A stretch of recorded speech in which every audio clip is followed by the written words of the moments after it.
Ella dijo ser mi madre, pero ya la había enterrado. Capítulo 1. El funeral.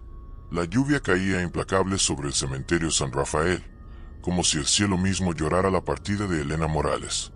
Diego se mantuvo inmóvil junto a la tumba, observando cómo los empleados del cementerio bajaban lentamente el ataúd de caoba hacia las profundidades de la tierra húmeda.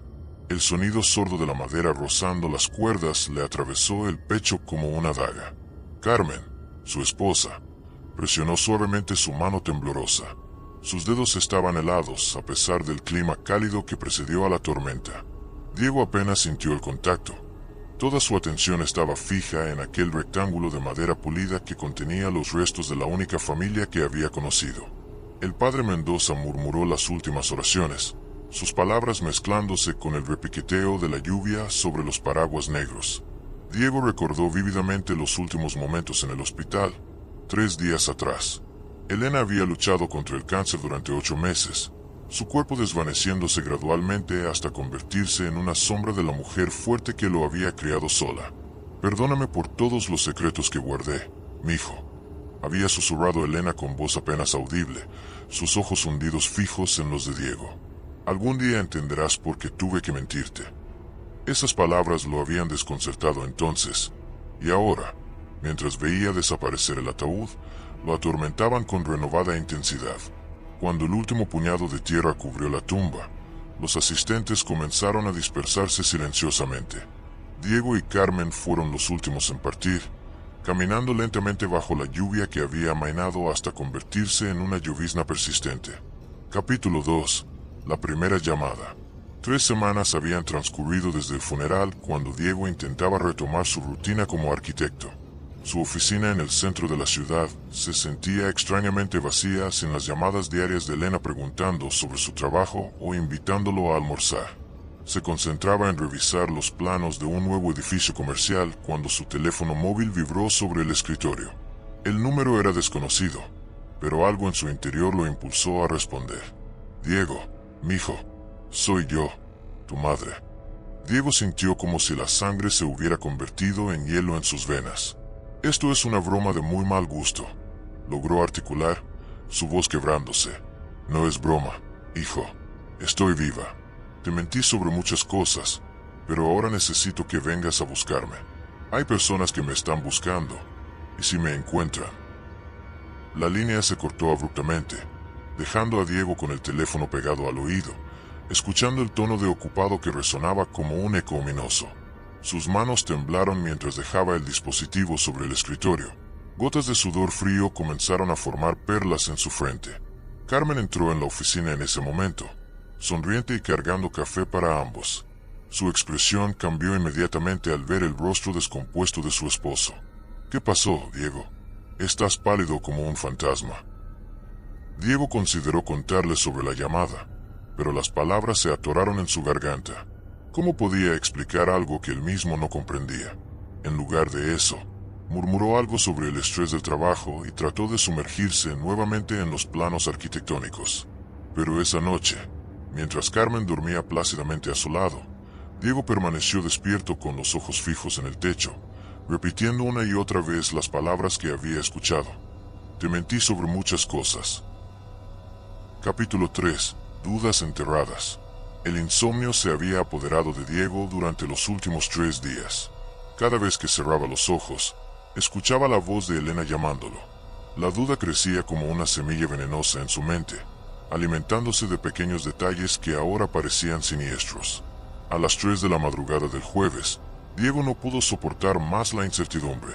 Se vistió silenciosamente, tomó una linterna del garaje y condujo hasta el cementerio San Rafael. El lugar estaba sumido en una quietud sobrenatural, iluminado únicamente por la luna llena que se filtraba entre las nubes dispersas. Caminó entre las filas de tumbas hasta encontrar la lápida recién instalada de Elena. La inscripción grabada en mármol negro brillaba bajo la luz de su linterna. Elena Morales, 1957 a 2025. Madre amada. La tumba parecía intacta. La tierra removida apenas comenzaba a asentarse, pero una sensación perturbadora se instaló en el pecho de Diego. El director de la funeraria había explicado que era debido al deterioro causado por los tratamientos de quimioterapia, pero ahora esa explicación le parecía insuficiente. Elena había insistido en que quería un funeral con ataúd abierto. ¿Por qué había cambiado de opinión? Al día siguiente, Diego visitó el Hospital General San José, donde Elena había pasado sus últimos días. La enfermera Rosa Medina, una mujer robusta de 50 años que había cuidado a Elena, lo recibió con genuina compasión. Su madre fue muy valiente. Señor Morales, le dijo Rosa mientras revisaba los archivos médicos. Sufrió mucho, pero siempre mantuvo su dignidad. Su partida fue pacífica. Diego notó una pausa casi imperceptible antes de la palabra pacífica, y algo evasivo en la mirada de Rosa. Pidió ver los registros médicos completos. Los documentos estaban en perfecto orden. Certificado de defunción firmado por el Dr. Ramírez, hora de muerte registrada a las 3:47 de la mañana del 15 de marzo. Causa oficial: insuficiencia cardíaca debido a complicaciones del cáncer. Sin embargo, mientras revisaba los papeles, Diego notó que la letra del Dr. Ramírez parecía diferente en la última entrada. La firma, aunque aparentemente correcta, tenía un trazo ligeramente distinto. Estos detalles podrían ser insignificantes, pero sumados a la llamada telefónica, comenzaban a formar un patrón inquietante. Capítulo 4. El investigador. La paranoia había comenzado a afectar el trabajo y la relación matrimonial de Diego. Carmen notaba su comportamiento extraño, las miradas perdidas, los sobresaltos ante cualquier sonido del teléfono, las noches en vela.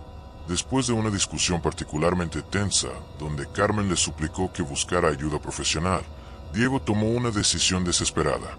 Tomás Herrera operaba desde una oficina modesta en el distrito comercial, un espacio pequeño pero ordenado que olía a café fuerte y papel viejo.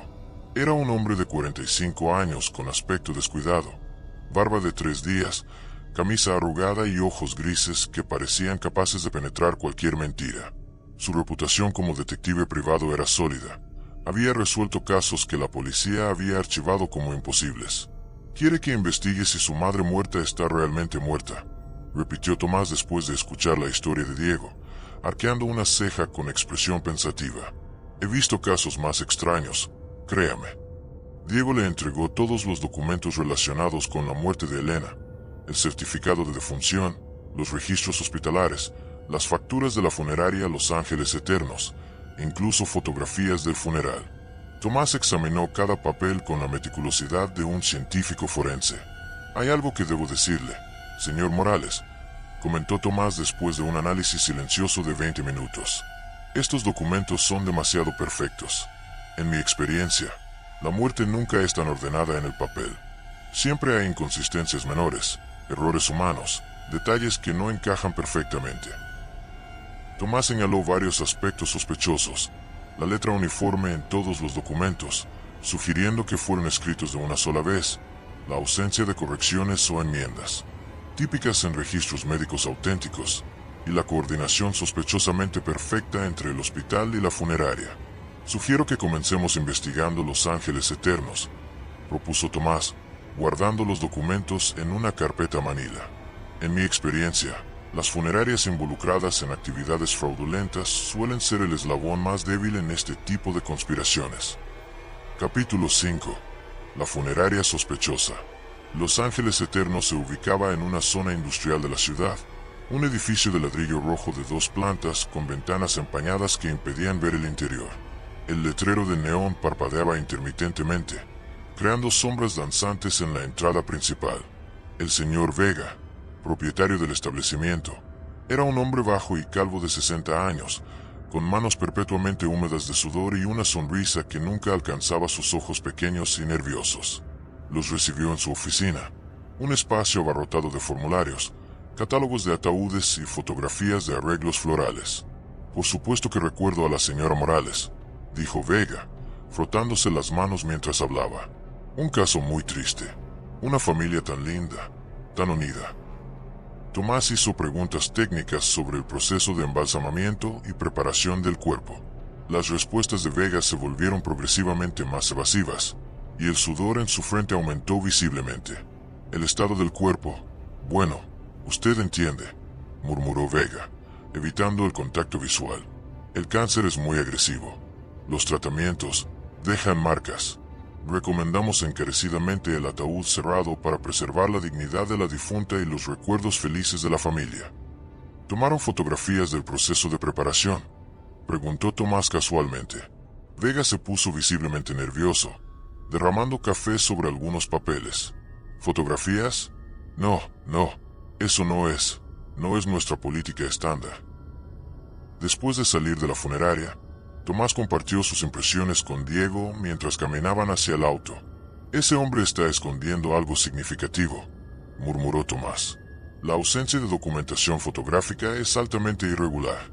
Todas las funerarias legítimas mantienen registros visuales del proceso, especialmente en casos donde el ataúd permanece cerrado. Esa noche, mientras Diego cenaba con Carmen en un silencio tenso, su teléfono vibró nuevamente. El número desconocido apareció en la pantalla, y esta vez Diego respondió inmediatamente. «Diego, ¿por qué estás investigando?». La voz familiar de Elena sonaba cansada, casi suplicante. «Solo quiero verte una vez más, mijo. Solo una vez más». Capítulo 6. Secretos del pasado. Determinado a encontrar respuestas, Diego dedicó el fin de semana completo a revisar meticulosamente todos los pertenencias de Elena que había guardado en cajas después del funeral. Carmen había salido a visitar a su hermana, dejándolo solo en la casa donde había crecido, la misma casa que Elena había comprado cuando él tenía 10 años. El desván era un espacio polvoriento lleno de recuerdos, decoraciones navideñas, álbumes de fotografías, ropa antigua guardada en baúles de madera. Diego había explorado ese lugar cientos de veces durante su infancia, pero esta vez lo hizo con la meticulosidad de un arqueólogo. Fue detrás de una pila de libros escolares donde encontró las tablas de madera ligeramente sueltas. Al retirarlas, descubrió un espacio hueco que contenía una caja metálica del tamaño de una caja de zapatos. Sus manos temblaron al abrirla. Adentro había documentos que cambiaron completamente su comprensión de la vida de Elena. Un pasaporte a nombre de María Santos con la fotografía de Elena, pero fechado 20 años atrás. Una identificación falsificada, también con el nombre María Santos. Y lo más perturbador, fotografías de Elena joven con un hombre que Diego no reconocía. Definitivamente no era el padre que Elena le había descrito. En una de las fotografías, Elena aparecía embarazada, radiante, con el brazo del hombre desconocido rodeándola protectoramente. En el reverso, una fecha escrita con tinta azul. Junio de 1989, 3 meses antes del nacimiento de Diego. Los recortes de periódicos eran aún más desconcertantes. Artículos amarillentos sobre la desaparición de una mujer llamada Luisa Vega en 1990. La descripción física coincidía perfectamente con Elena, y una de las fotografías publicadas mostraba a la mujer desaparecida con el mismo hombre de las fotos encontradas en la caja. Pero el descubrimiento más impactante fue una carta manuscrita, fechada apenas 6 meses atrás, con la letra inconfundible de Elena. Mi querido Diego, si estás leyendo esto, es porque finalmente decidí contarte la verdad que he guardado durante toda tu vida. No soy quien crees que soy. Mi verdadero nombre es María Santos, y antes de eso, fui Luisa Vega. Tu padre, tu verdadero padre está vivo, y es un hombre peligroso del cual tuve que huir para protegerte. Perdóname por haberte mentido, pero cada mentira fue dicha por amor. Capítulo 7. La identidad falsa. Tomás examinó los documentos descubiertos con la concentración de un experto forense, utilizando una lupa para estudiar detalles microscópicos. Su oficina se había transformado en un centro de investigación improvisado, con fotografías, recortes de periódicos y documentos esparcidos sobre un tablero de corcho. Elena explicó que había vivido durante décadas en constante temor, cambiando de ciudad cada pocos años, siempre alerta a cualquier señal de que Ricardo los había encontrado. Hace 3 meses, descubrió dónde vivíamos. Alguien me traicionó, probablemente por dinero. Por eso planeé mi segunda muerte fingida. ¿Pero el cáncer?, preguntó Diego. El cáncer es real, mijo, pero no estoy tan cerca de la muerte como fingimos. Los médicos fueron persuadidos para falsificar los registros. El ataúd que enterraron contenía sacos de arena.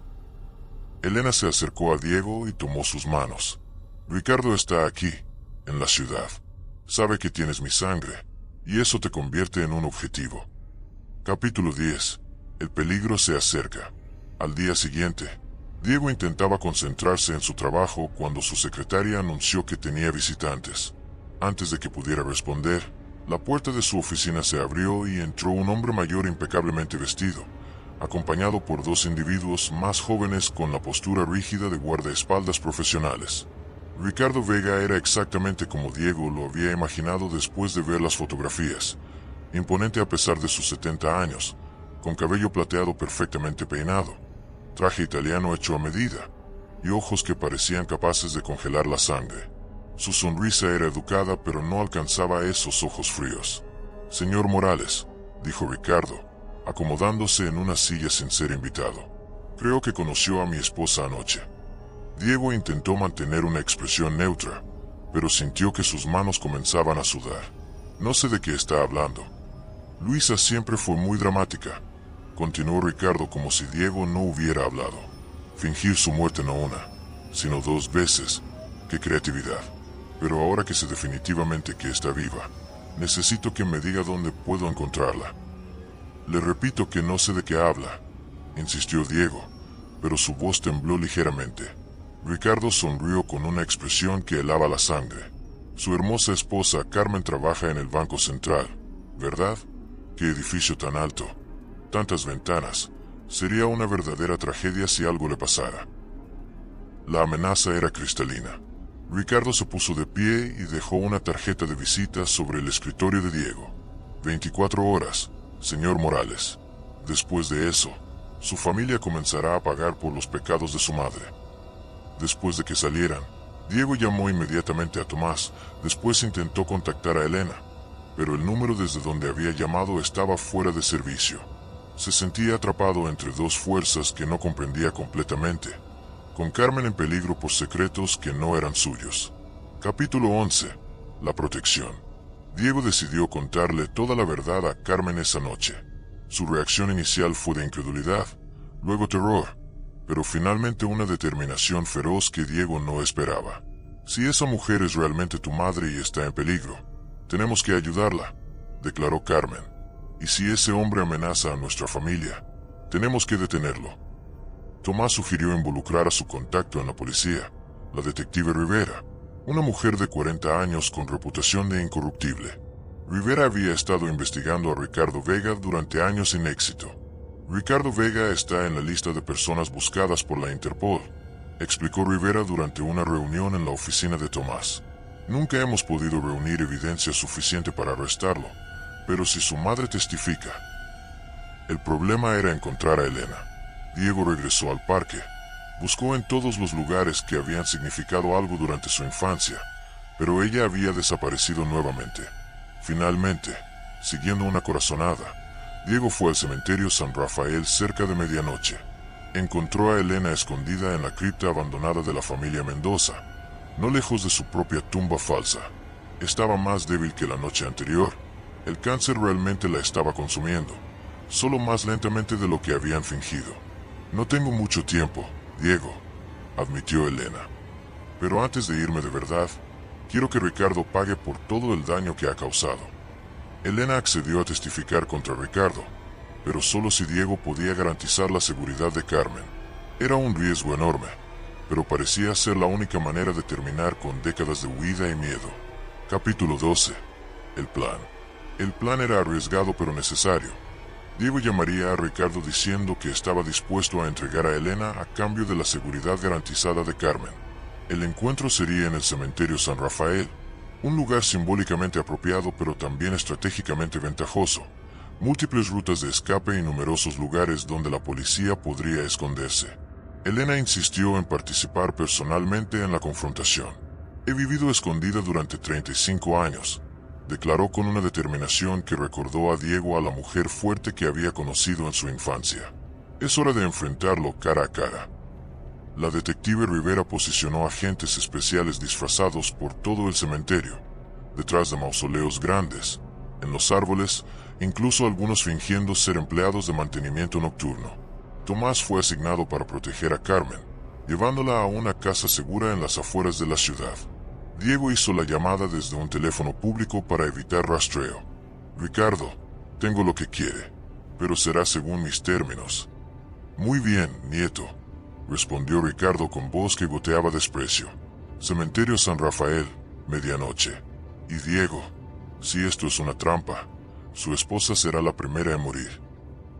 Elena abrazó a Diego antes del encuentro, sus brazos sorprendentemente fuertes a pesar de su fragilidad aparente. Pase lo que pase esta noche, quiero que sepas que cada día que te crié fue el mejor día de mi vida. Fuiste mi única luz en décadas de oscuridad, mi hijo. Capítulo 13. La confrontación. El cementerio San Rafael estaba envuelto en una niebla espesa que había comenzado a formarse al atardecer, creando una atmósfera casi sobrenatural entre las tumbas antiguas y los mausoleos imponentes. Diego llegó 15 minutos antes, seguido discretamente por Elena, quien se movía entre las sombras con una habilidad que sugería años de práctica evitando la detección. A medianoche exacta, Ricardo apareció acompañado de 4 hombres armados. Su postura era confiada, casi arrogante, como si estuviera simplemente reclamando una propiedad perdida. Cuando vio a Elena emergiendo de detrás de una lápide grande, su expresión se transformó en una mezcla compleja de odio, obsesión y algo que podría haber sido amor pervertido. Luisa, después de todos estos años, murmuró Ricardo, acercándose lentamente. Todavía eres hermosa, a pesar de las cicatrices y los años. Ya no soy Luisa, respondió Elena con voz firme que resonó entre las tumbas. Esa mujer murió hace mucho tiempo. Tú la mataste. Tú me traicionaste, gritó Ricardo, perdiendo instantáneamente su compostura cultivada. Me denunciaste a la policía, arruinaste mi negocio, me convertiste en el hazmerreír de toda la ciudad. Te denuncié porque eras un monstruo que vendía niños como mercancía, replicó Elena, porque descubrí que habías matado a personas que se interpusieron en tu camino. La conversación escaló rápidamente a gritos. Ricardo ordenó a sus hombres que rodearan a Diego y Elena, pero en ese momento preciso, los potentes reflectores del cementerio se encendieron simultáneamente y voces amplificadas gritaron desde múltiples direcciones. ¡Policía! ¡Al suelo! Se desató un tiroteo inmediato. Elena empujó a Diego detrás de un mausoleo grande mientras las balas silbaban sobre sus cabezas, impactando contra las lápides de mármol y creando una lluvia de fragmentos de piedra. Capítulo 14. El sacrificio. Durante el intenso tiroteo, 2 de los hombres de Ricardo fueron abatidos por los francotiradores de la policía, pero Ricardo y sus 2 guardaespaldas restantes lograron tomar a Diego como rehén. La detective Rivera ordenó inmediatamente a sus hombres que cesaran el fuego. «Déjenlos salir o el muchacho muere», gritó Ricardo, presionando el cañón de una pistola contra la sien de Diego. Su rostro estaba contorsionado por la desesperación y la rabia. Elena se levantó lentamente desde su posición protegida, las manos alzadas en señal de rendición. «Ricardo, déjalo ir. Soy yo quien quieres. Siempre he sido yo». «Tienes razón, mi querida esposa traidora». Ricardo sonrió con una expresión de locura. «Siempre fuiste tú». Elena caminó lentamente hacia Ricardo, cada paso calculado con precisión. «Te haré un trato, Ricardo. Ven conmigo voluntariamente, sin resistencia. Podemos desaparecer juntos, como en los viejos tiempos. Podemos ir a algún lugar donde nadie nos conozca». Ricardo vaciló, claramente tentado por la propuesta. Elena estaba ahora a solo 3 metros de distancia, sus ojos fijos en los de él con una intensidad hipnótica. «Pero primero», continuó Elena con voz suave, casi seductora, «deja que Diego se vaya. Él no tiene nada que ver con nuestros problemas del pasado. Es inocente en todo esto». «De acuerdo». Ricardo bajó ligeramente la pistola. Su agarre en Diego se relajó una fracción. En ese momento crucial, Elena se lanzó contra Ricardo con una fuerza que parecía imposible para una mujer de su edad y condición física. Durante la lucha desesperada, la pistola se disparó. Elena se desplomó al suelo, sangre extendiéndose rápidamente por su blusa blanca, pero había logrado desarmar a Ricardo el tiempo suficiente para que Diego escapara y la policía lo capturara. Elena yacía sobre la tierra fría del cementerio, su respiración laboriosa y entrecortada. Diego se arrodilló junto a ella, tomando su mano que ya comenzaba a enfriarse. Ahora sí puedo descansar en paz, mijo», susurró Elena, sonriendo a pesar del dolor evidente. Ya no tendrás que cargar con mis secretos. Capítulo 15. La verdadera despedida. La ambulancia llegó en cuestión de minutos, pero los paramédicos solo pudieron confirmar lo que Diego ya sabía. Esta vez no habría milagros ni resurrecciones fingidas. Elena fue trasladada al Hospital General San José, el mismo donde había fingido su muerte 3 meses atrás, pero ahora los médicos luchaban genuinamente por salvar su vida. Las horas se arrastraron como años en la sala de espera. Carmen llegó acompañada de Tomás, quien había asegurado su protección durante toda la noche. La detective Rivera los mantuvo informados sobre el estado de Ricardo Vega, arrestado y bajo custodia, finalmente enfrentando cargos por múltiples crímenes que incluían tráfico humano, lavado de dinero y asesinato. A las 6:30 de la mañana, el doctor Ramírez, el mismo médico que había firmado el certificado de defunción falso, emergió del quirófano con expresión sombría. «Hicimos todo lo posible», murmuró, pero la bala perforó órganos vitales que ya estaban comprometidos por el cáncer. «Pueden verla, pero no tiene mucho tiempo». Diego entró solo a la habitación. Elena parecía diminuta en la cama de hospital, conectada a máquinas que monitoreaban sus signos vitales cada vez más débiles. Cuando vio a Diego, sus ojos se iluminaron con la misma calidez maternal que él recordaba de su infancia. «Hay una cosa más que debes saber», susurró Elena con voz apenas audible. Elena le reveló que, antes de fingir su primera muerte como Luisa Vega, había logrado salvar a docenas de niños de la red de tráfico de Ricardo, utilizando información privilegiada y contactos dentro de organizaciones de derechos humanos. «En una cuenta bancaria en Suiza hay dinero», continuó con esfuerzo evidente. «Mucho dinero que logré quitarle a Ricardo a lo largo de los años. Úsalo para ayudar a esos niños que nunca pudieron ser salvados». Elena extrajo una pequeña llave dorada de debajo de su almohada y un papel con números escritos con letra temblorosa. «El banco, cuenta 47.832. La clave está en tu nombre de nacimiento, Diego Santos Vega». «Santos Vega», Diego repitió, confundido. «Tu verdadero apellido completo. Eres hijo de María Santos y Ricardo Vega, pero nunca le pertenezcas a él. Eres mío, mi hijo del corazón, no de la sangre maldita de ese hombre». Elena cerró los ojos, una sonrisa pacífica iluminando su rostro demacrado. «Te amo, mijo. Siempre te amé más que a mi propia vida». Fueron sus últimas palabras. Esta vez, cuando las máquinas emitieron el sonido continuo que indicaba el final, Diego supo que era real y definitivo. Capítulo 16. Nuevo comienzo. 6 meses después, Diego se encontraba en un pequeño orfanato en las montañas de Guatemala, supervisando la construcción de nuevas instalaciones educativas. El dinero de la cuenta suiza había resultado ser más de $2 millones, el producto de décadas de Elena sustrayendo cuidadosamente fondos de las operaciones criminales de Ricardo. Con esos recursos, Diego había establecido la Fundación Elena Santos, dedicada a combatir el tráfico infantil y proporcionar hogares seguros para niños rescatados de situaciones de explotación. Carmen estaba con él, su embarazo de 5 meses apenas visible bajo la ropa holgada que usaba por el clima tropical. Si es niña, se llamará Elena, había decidido Carmen una tarde mientras observaban a los niños del orfanato jugar en el patio recién construido. Y si es niño, Santiago, por el santo protector de los viajeros perdidos que finalmente encuentran su camino. Diego ya no visitaba el cementerio San Rafael.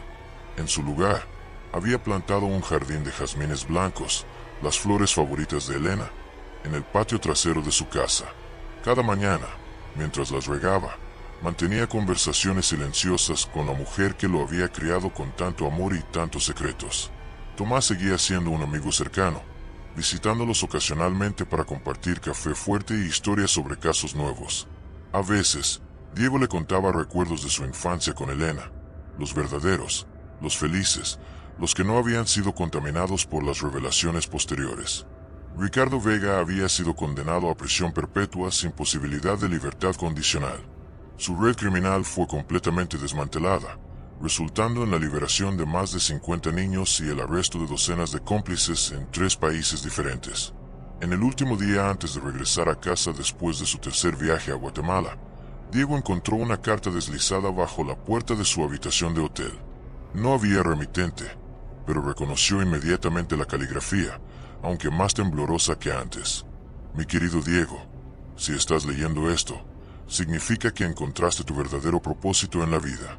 Siempre supe que serías un hombre bueno, mejor que cualquier sangre que llevaras en las venas. Te amo hasta el infinito y más allá. Tu madre para siempre, Elena /María /Luisa, pero siempre, siempre tu mamá. Diego sonrió a través de las lágrimas que corrían libremente por sus mejillas. Por primera vez en meses, sintió una paz completa y absoluta. Su madre, sin importar cuántos nombres hubiera usado, cuántas identidades hubiera adoptado para sobrevivir, finalmente descansaba en paz verdadera, y él podía seguir adelante, llevando su amor eterno pero liberado finalmente de sus secretos mortales. El suspense había terminado, pero el amor permanecería para siempre, transmitiéndose a una nueva generación que crecería en la luz, no en las sombras. El círculo se había cerrado, pero la historia del amor maternal continuaría escribiéndose en las vidas de los niños que Diego y Carmen ayudarían a salvar, uno por uno, hasta que no quedara ningún niño perdido en la oscuridad.